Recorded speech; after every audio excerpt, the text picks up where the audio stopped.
Hindi talaga ako magpo-purchase ng 7 times dito sa 05 Divine na shade na to if hindi siya maganda. I have lip eczema, pero etong lip tint na to, ito lang yung nagbo-work sa akin. I barely use lipstick or other lip product kasi nga nagkakaganyan yung lips ko dahil na rin sa weather. Pero honestly, kapag ito yung ginagamit ko, hindi super nagdadry yung lips ko unlike the other lip tints or other lip product. First of all, I'm gonna show you again the shade if hindi nyo pa to nakikita. And this is a 05 Divine. Super ganda ng shade na to. Once you put it on your lips, akala mo glossy siya. Lalo na kapag bago pa. Tignan nyo.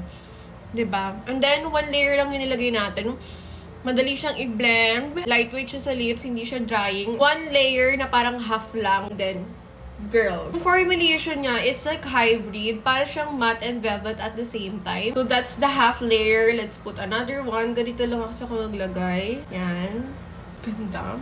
So, here's the shade Divine. O, diba? Ang lakas niyang maka-fresh. So, if there's any lip tint that I can recommend, it's really Arcadia Beauty, the Dela Lip Tint. If you also wanna get this, I will put the link na lang dyan on my yellow basket.